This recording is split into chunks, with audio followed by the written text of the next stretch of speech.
do, and that government responded, and that means the people of Sri Lanka now can move forward. And I believe that's as good a case history as you will find in recent times.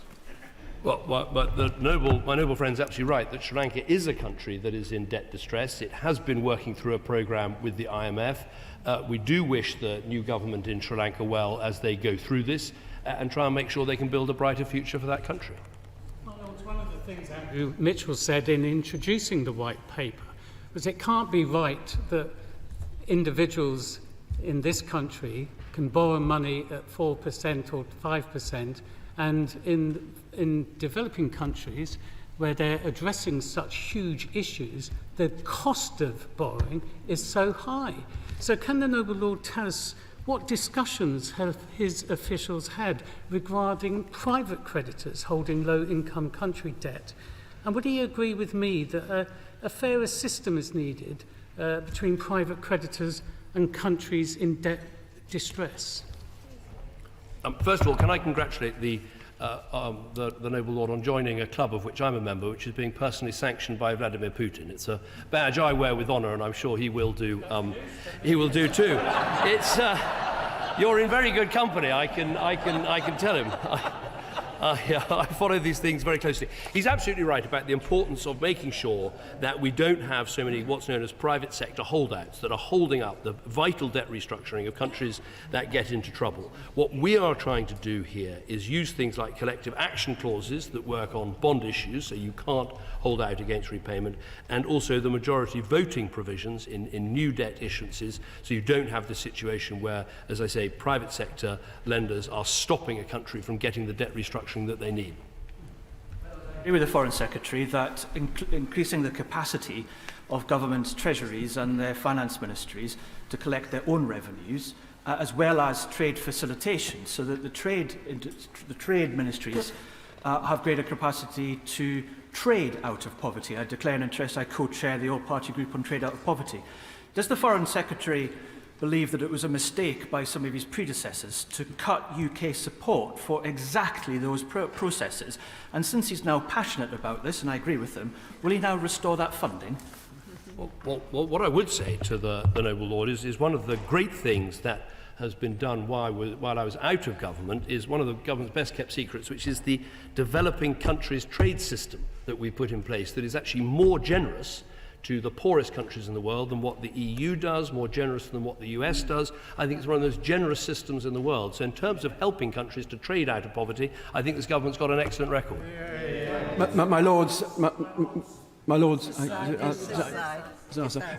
further to the question from Lord Purvis of Tweed, surely one of the things we now need to do is really double down on the opportunities to sign bilateral trade treaties with different countries in sub-Saharan Africa in particular, because if they can increase their wealth through trade, then obviously they'll be able to pay off their debt in the future. So can you say something about those bilateral trade treaties that we're now able to sign post coming out of the EU?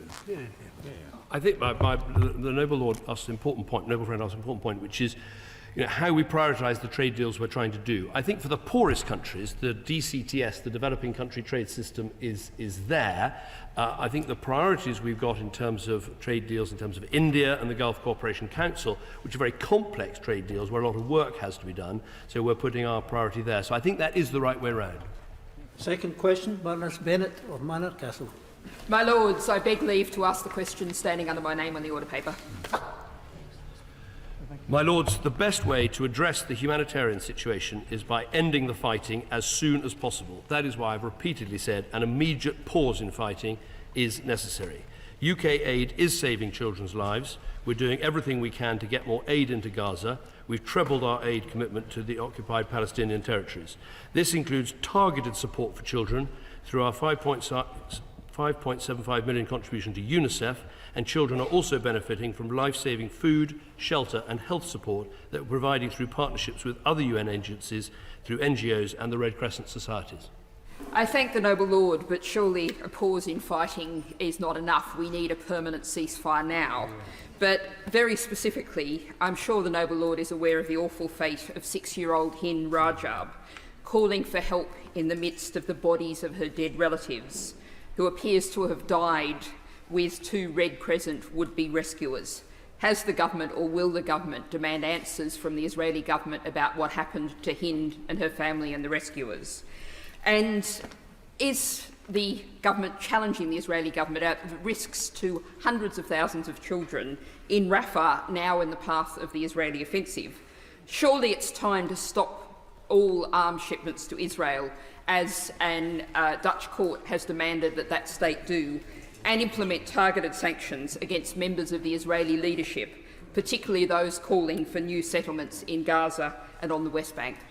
The noble lady asked a number of questions there. First of all, the case she raises is completely tragic, and what is happening in Gaza is tragic. We want to see an end to this suffering, an end to this killing. Let me just make this point, that the pause we're calling for, we want to turn into a ceasefire by making sure the conditions are right for getting a stop in the fighting to mean a permanent ceasefire. The way you do that is by fulfilling a number of conditions. You've got to get, in our view, the Hamas leaders out of Gaza. Otherwise, any ceasefire won't last because the problem will still be there. You've got to dismantle the operation of terrorist attacks.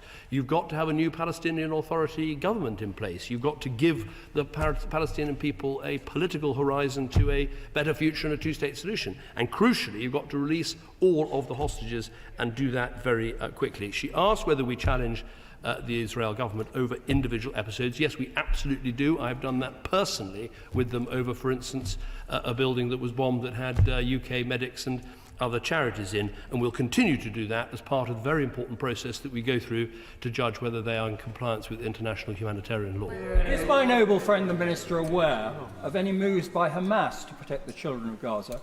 For instance, by releasing all the hostages, as he just mentioned, or indeed stopping attacks on Israel and the leaders fleeing to the Gulf? Is he aware of any moves like that? Because I agree with everything you said.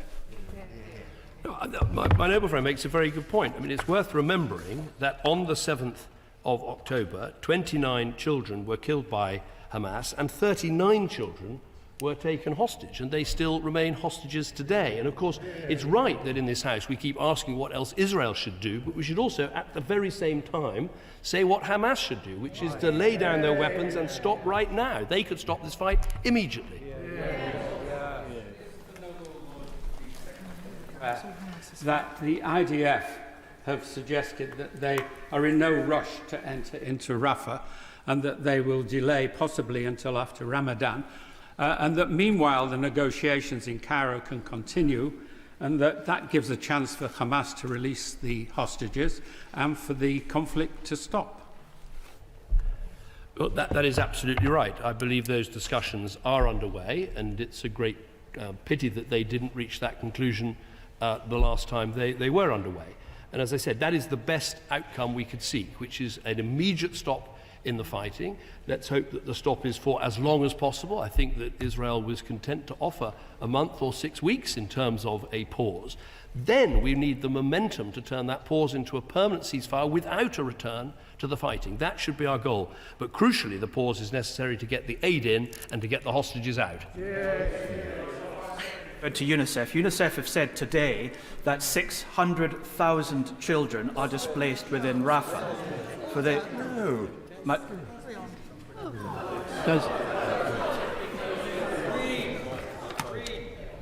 My Lords, there's plenty of time. We'll hear from the Noble Lord Purvis of Tweed, followed by the Noble Lord Green. I'm grateful for the Chief Whip. My Lords, UNICEF has said today that 600,000 children are displaced within Rafah in Gaza. That is comparable to the entire under-12 population of Scotland being displaced to one postcode area. Does the Foreign Secretary agree with me that any belligerent in a conflict that advises children and civilians to relocate on the pretext of their safety, but relocate to an area where there is no shelter, where there is no water, where there is no medicine, and when there is no security guarantees, is a war crime? Well, what I would say to the Noble Lord is what I said yesterday when I was in Scotland, which is, the people who are in Rafah on many occasions have already moved 3, 4 or 5 times, and it's not possible to move again. They can't go north because they'll be going back to homes that have been destroyed. They can't go south because that would involve going into Egypt, which none of us want to see and the Egyptians don't want to see, and that is why it's so important the Israelis stop and think before going ahead with any operations in Rafah.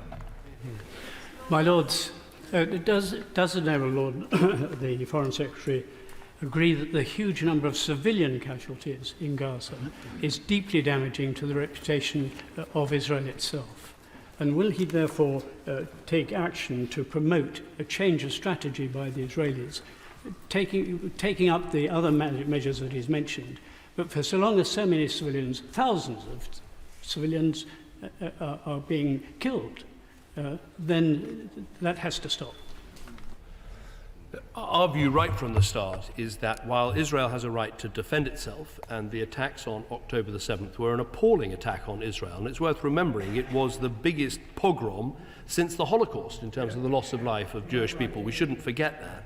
While that is a tragedy they had every right to respond to and to try and prevent happening again, they must obey international humanitarian law. And let's be clear, that involves not only what the IDF do in terms of the way they prosecute their actions in terms of this war, but it also means, as they are the occupying power in Gaza, that they have to make sure that humanitarian aid, that food and water and shelter are available to people in Gaza, because if they don't do that, that would be a breach of international humanitarian law as well.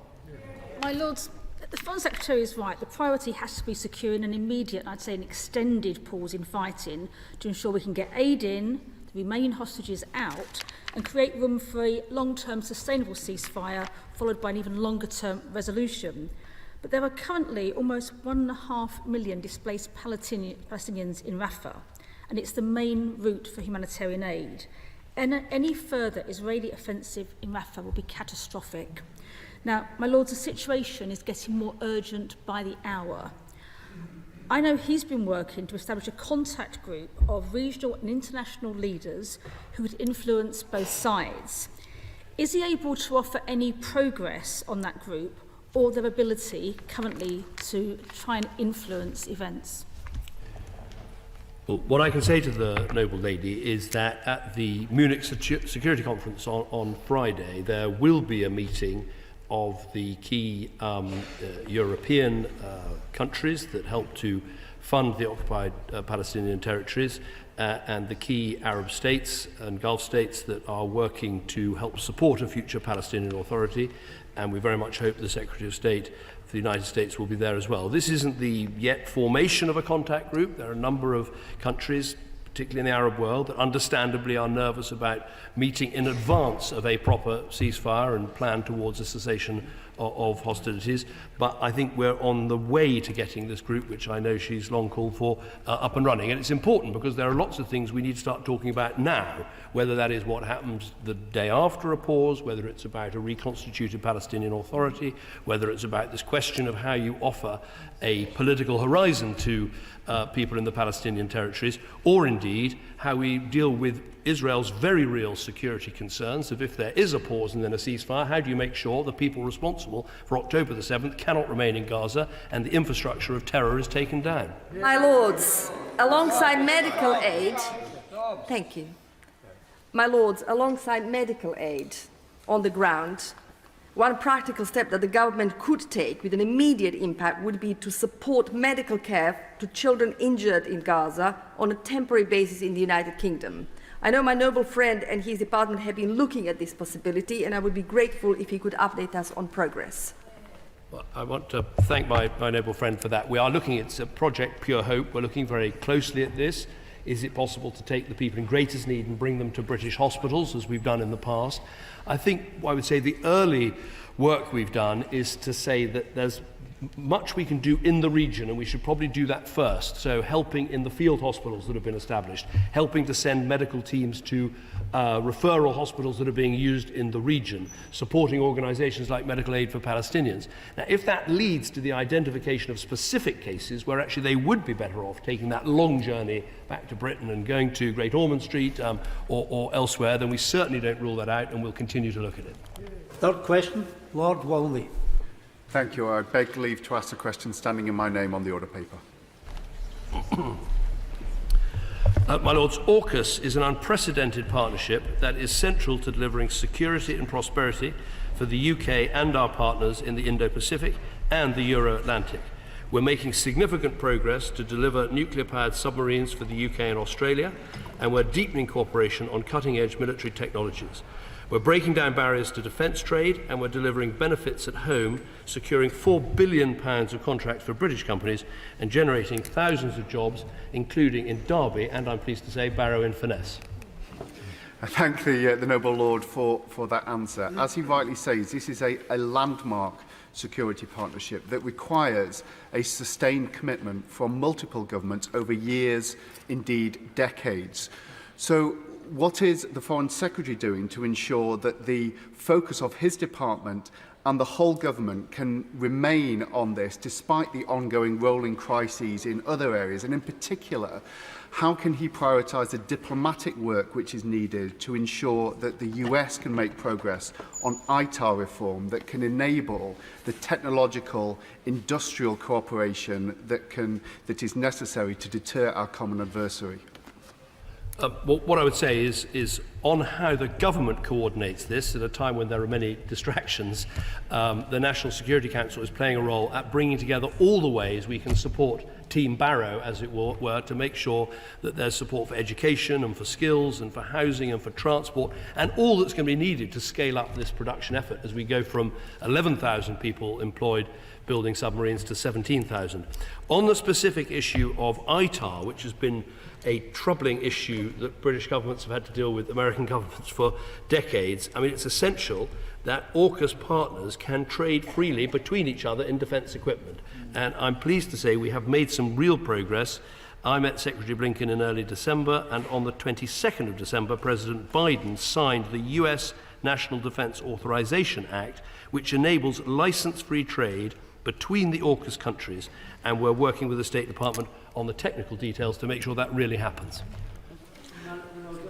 Are any other countries applying to join the AUKUS partnership, and are we thinking of applying to join the Quad, that's America, Japan, India and the United States, and are we going to attend, will the UK be attending the Perth Conference on Indian Ocean security and defence, where all these issues tend to come together and will be discussed this summer?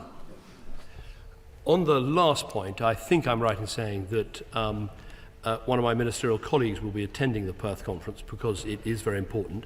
As my noble friend will know, AUKUS has two pillars. There's the pillar one, which is about the nuclear-powered submarines, which that is Britain, Australia and America, and I don't think there'll be additional partners in that.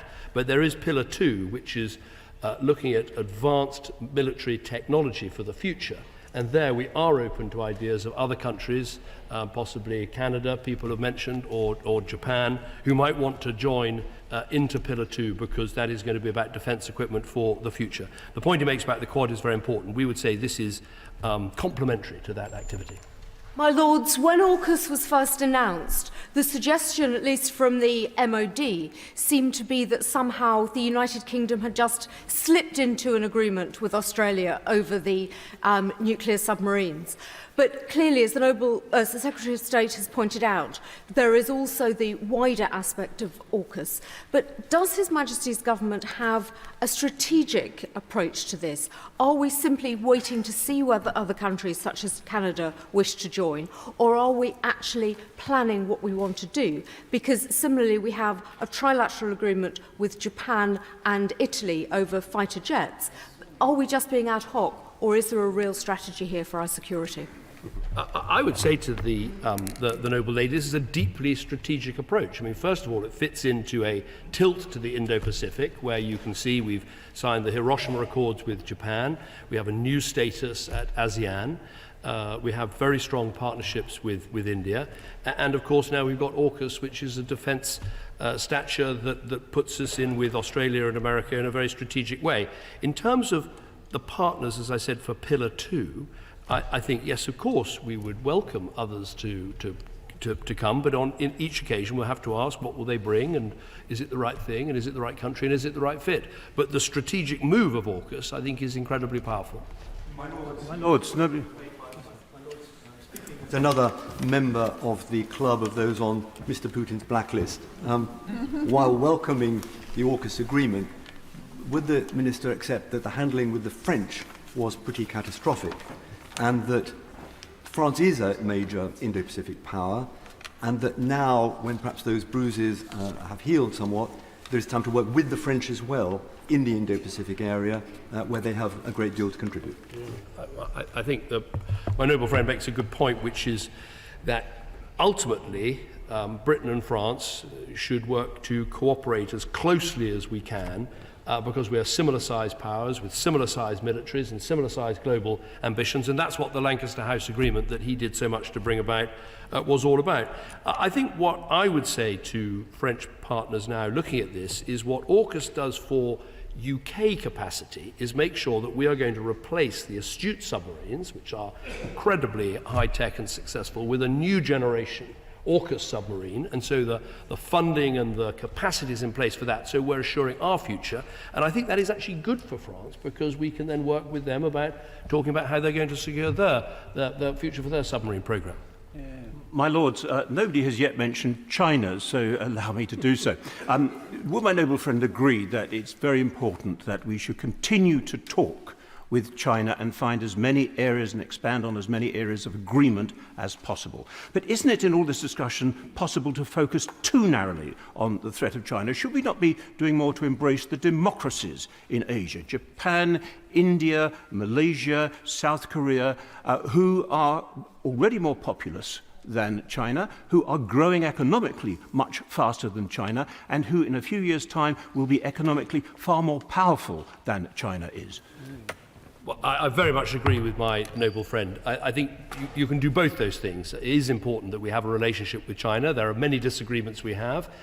They are an epoch-defining challenge, as the integrated review puts it, but where we can find areas to progress discussions, we should. But he's completely right to focus on the emerging democracies of the Far East, and that's why I think not just AUKUS, but the Hiroshima Accords, the ASEAN relationship, the ministerial connections we've got in Indonesia, Malaysia, and indeed Vietnam. I think I was the first Prime Minister ever, serving Prime Minister, to visit Vietnam, and I hope to get back there soon. My Lords, does the agreement is incredibly important and very, very exciting. And without it, we would not actually be able to develop and get the sufficient number of nuclear submarines to replace the Astute class, and for that reason it's very important. Could I ask the Foreign Secretary, though, the timescale looks very long. We should actually be pulling teams together now in terms of how we're going to design and build that submarine, because if we don't, we won't do it in time, and also, because the Australians will have the Virginia class, the Americans will probably start doing a design instead. No, well, the noble lord is completely right that we have to get on with it, and that's why there is Team Barrow, to bring together the town council, BAE Systems and the government, and a lot of money is being put in, 25 million from the government, and I think a further 16 million of levelling up money to make sure we have the capacity, not just the defence capacity, but the physical capacity in the town and the people to do this. I would say I'm confident we can get this done. I mean, the Virginia-class submarines are being sold by the Americans to the Australians to help prevent them from having a gap. It's up to us to make sure we don't have a gap and that there's no break between our excellent Astute-class submarines, which I'm very proud most of them were built during my time in office, that there has no gap between those and the AUKUS submarines to follow. It's been said by the Foreign Affairs Select Committee of another place that South Korea and Japan, I quote, should be invited to join AUKUS and the Technological Defence Cooperation Agreement, or Pillar 2 that he referred to in his initial reply. So this wasn't just waiting on events. They urged us to invite them to join AUKUS, and I wondered if he'll give that recommendation further consideration. And pursuing the point made by his noble friend a moment ago, Bloomberg have estimated that if there was a blockade of the Taiwan Straits, it would cost the world economy some $10 trillion. What above and beyond AUKUS are we doing to deter the Communist Party of China? Yeah.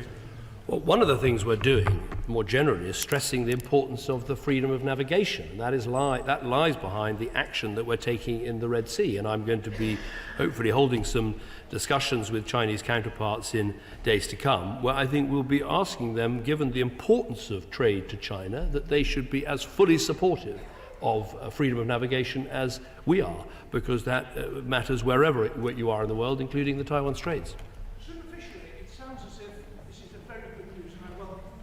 But were there no voices at the National Security Council that spoke to caution at all in respect of risk and affordability. In terms of affordability, I think that Team Barrow sounds quite expensive. Is this again going to be at the expense of the conventional programme of UK defence? And in terms of risk, is there not risk that there could be leakage of our own very small supply of very highly qualified people whose career paths they would rather follow in Fremantle than Barrow? I don't believe that the concerns he has are right. I mean, the money going into Barrow is a drop in the ocean compared to the cost of one submarine. As he well knows, these things come out at about £1 billion each. What we need to make sure is that Barrow, which has incredible manufacturing expertise, is fit to do this extra work that's going to be required as they scale up to 17,000 jobs. Are we going to benefit as a country? I would say absolutely yes. I mean, Rolls-Royce in Derby are going to be providing the nuclear reactors for these submarines, not just for the ones that we use, but also the ones that Australia uses. So I would say this is good for our defence, it is good for our international relations, and it's good for our industrial base. Fourth question, Lord Jackson of Peterborough. My Lords, I beg leave to ask the question standing in my name on the order paper. My Lords, this government has always supported a two-state solution, and that remains the case. Clearly, recognising a Palestinian state at the right time is part of that policy. My noble friend asked about consulting our allies, and of course we discuss all issues relating to the conflict in Gaza and Israel-Palestine relations. But ultimately, I'm pleased to tell him that the UK has a sovereign and independent foreign policy set by a British Prime Minister and a British Foreign Secretary in the British Parliament. I welcome that answer. Hamas is a genocidal terror group. For the benefit of the BBC, they're not militants.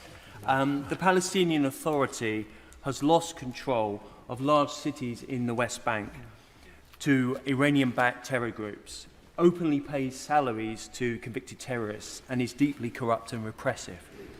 Palestinian statehood is, I trust, something all of us in this House wish to see. But does my noble friend share my very grave concerns that premature unilateral recognition of a Palestinian state now risks rewarding Hamas, playing into Iran's hands, and perhaps jeopardising the chances for a long-term sustainable peace? I absolutely understand where my noble friend is coming from. I would just say to him that of course it isn't rewarding Hamas. Hamas don't believe in a two-state solution. They believe in the destruction of Israel. And my point is that if you look at the whole point of a two-state solution is to create long-term sustainable peace. And I think the last 30 years have shown that we won't solve this problem without a solution that gives dignity and security to Palestinian people, as well as giving vital security to Israel. So I say this as a strong friend of Israel, that this is the right approach and we should pursue it. After Israel withdrew from Gaza in 2000... I'm sorry, Thank you, my Lord. I welcome very strongly the continued emphasis by the Secretary of State on the two-state solution, and also his condemnation of the Hamas terrorist group and his call for the liberation of hostages, as was echoed in a statement this morning from the bishops. But it's not only in Gaza that we're seeing tragedy, we're seeing it also in the West Bank, where it is almost forgotten that very large numbers of Palestinians have been killed by people who live in illegal settlements. One of the countries most affected by that is the Hashemite Kingdom of Jordan. And my question is, what support is His Majesty's government giving to the Hashemite Kingdom of Jordan, given its vulnerability and its significant responsibility as guardian of the holy places, which, if they come under significant pressure, would widen the conflict appallingly and dramatically? And second, in the practicalities for them of preparing for or aiding a two-state solution, where the flow of refugees towards them, and they've taken something like half their population refugees, would be a very threatening process for their destabilisation. Well, can I thank the Most Reverend Primate, the Archbishop of Canterbury, for his question. First of all, he's absolutely right to say we should focus on what's happening in the West Bank as well as Gaza. And it is a chilling statistic that since the 7th of October, 96 Palestinian children have been killed in the West Bank. There have been a series of very worrying developments and disturbances, and that's why the government is focused on this. And actually only yesterday we for the first time announced some sanctions against violent settlers who were carrying out criminal acts in the West Bank. He rightly asked about what we're doing to help Jordan. I mean, first of all, in terms of Jordan's incredible work they do in looking after refugees, we have given a huge amount of aid and assistance to help them with the job that they have done. But I think the crucial thing, as he says, is to help work with the Jordanians, as we are, towards the two-state solution in which they can play a very big part. And a crucial thing that needs to be sorted out is how you move from the current Palestinian Authority that we have, that has a number of issues and difficulties, to a new technocratic government that would work across the Palestinian territories. And I think the Jordanians can play a big role in helping to bring that about. 200 land, my lords, 200 land-based conflicts in the world, 500,000 dead in Syria, the world's biggest humanitarian catastrophe in Yemen, millions slaughtered in Africa. Yet the only conflict people in the UK seem to want to protest about is Israel defending itself against the racist, genocidal Islamists of Hamas. What does the Foreign Secretary think explains this irrational obsession with the world's only Jewish state? Well, I think the Noble Lord makes a very important point, which is if you look across the world and you ask yourself the question, where's the biggest refugee crisis? It's not in Israel or in the Palestinian territories. It is either in Sudan, where about 9 million people have moved into Egypt, or you could argue that is in Myanmar, where Bangladeshis are looking after millions of Rohingyas in very difficult conditions. So I think it is important we try and keep a focus on what is happening around the world and looking at the numbers. But that said, I think the reason people are focused on Gaza right now is because of the level of death and destruction, and people want to bring that to an end, as do I, which is why we've made this proposal for the immediate pause, moving to the ceasefire, with the 5 conditions we need to put in place to help to bring that about and work towards a political solution. My Lords, after Israel withdrew from Gaza in 2005, Hamas was elected to power, and having been elected to power, it proceeded to terrorise and then murder its political opponents. Hamas remains very popular in Gaza, and it remains very popular in the West Bank. So my question to the Foreign Secretary is, how can we prevent an independent Palestinian state from being governed by Hamas, maintaining its policy of seeking to attack Israel and to murder, rape and abduct as many Israeli citizens as possible? The Noble Lord asked an extremely good question. I think the point I would make is we've got to try and help separate the Palestinian people from Hamas.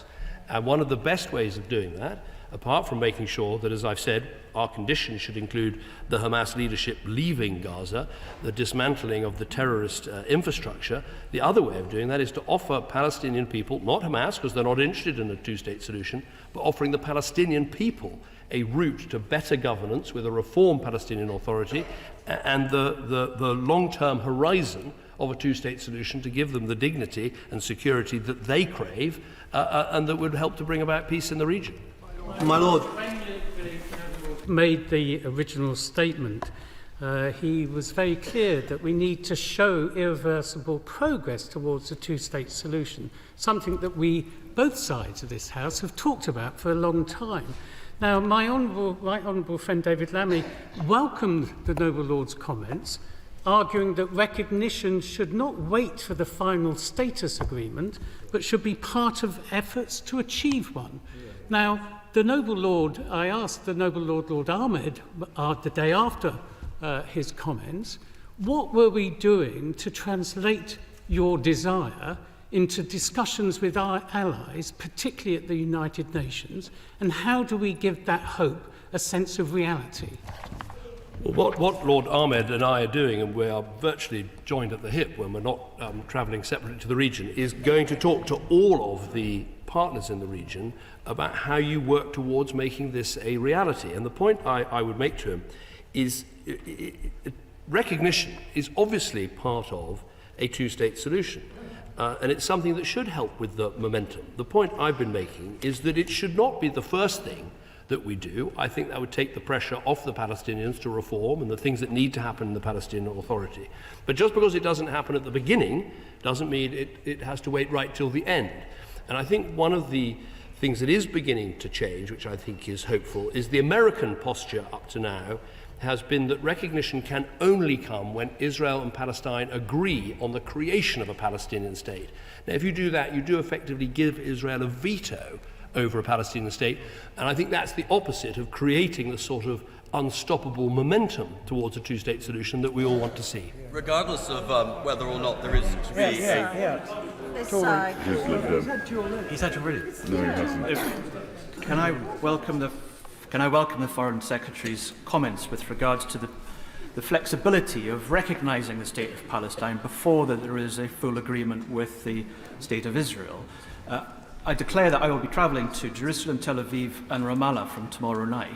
What message can I take to those that I'll be meeting from the Foreign Secretary that he has persuaded like-minded countries and allies of us so that he can share with these benches who have a long-standing view that recognising the State of Palestine before any long-term agreement is the best platform in order to get an agreement with Israel?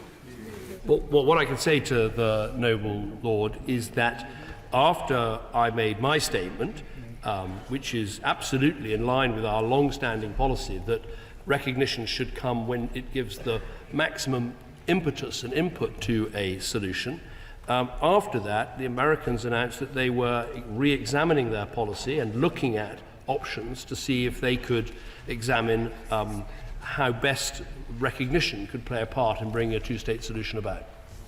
Well, that concludes Secretary of State's questions for today.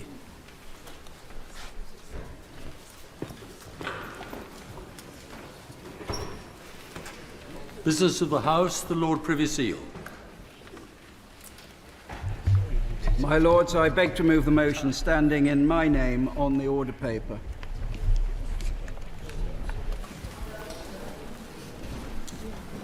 The question is that the motion be agreed to. As many as are of that opinion will say content. Contrary, not content. The contents have it. Questions on the statement made in the House of Commons on Thursday, the 8th of February, on protest measures.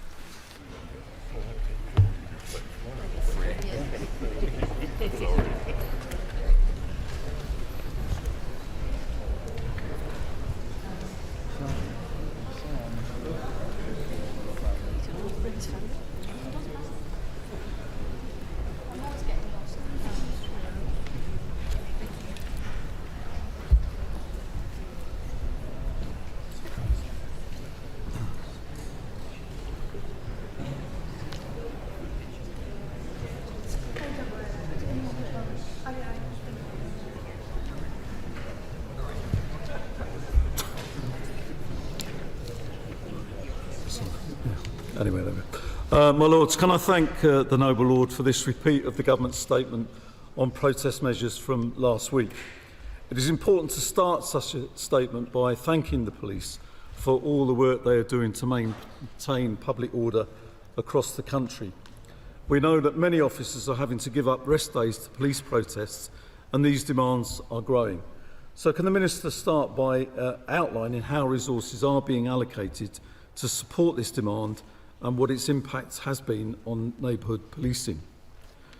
My Lords, protest is a fundamental freedom in a democracy, and that right must be protected. If that freedom is abused and used to intimidate, harass or harm others, then safeguards are clearly needed. This is yet another suite of measures to tackle issues arising at protests. Can the Minister confirm that all of these additional measures have been requested by the police across the UK as well as in London, and that the new measures will be included within the Criminal Justice Bill to allow proper scrutiny of the accompanying guidelines? On the issue of face coverings and the power of arrest for those seeking to conceal their identity, is this an automatic offence decided by an individual officer or triggered by a set of circumstances to be then authorised by a senior officer? We all understand where there is legitimate concern about the use of face coverings to conceal identity. But what about Chinese dissidents protesting outside the Chinese embassy, or Iranian dissidents demonstrating outside the Iranian embassy? Will they still be able to cover their faces, which they may well wish to do so, to protect families at home from intimidation or worse? We must never allow our proud tradition of giving safe haven to dissidents opposing oppressive regimes. On the measures relating to flares and fireworks, we support these. They have been used to fuel public disorder and indeed to intimidate the police.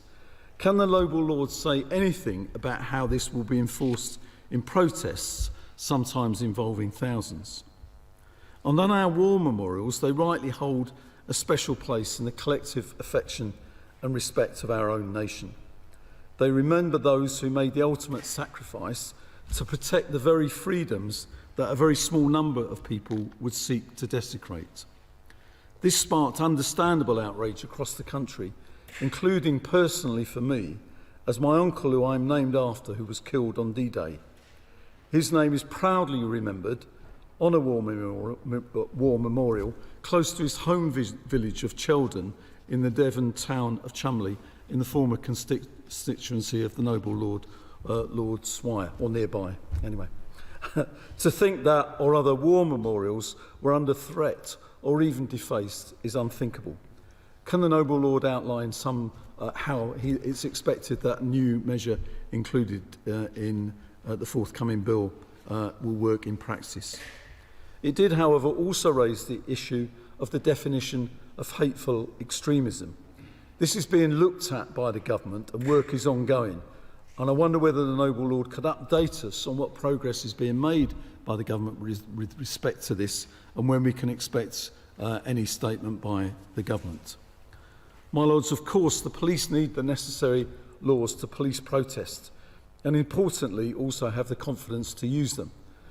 The noble minister in the other place raised the issue of the prescription of his book Tahrir. Are other groups under consideration for prescription, and has the government made any assessment of their involvement in any of the protests that we have seen, and what, if any, action the government seeking to take? But above all, my lords, in our proud democracy, it is the right to peacefully protest, and that is a fundamental freedom in our country of which we are all proud.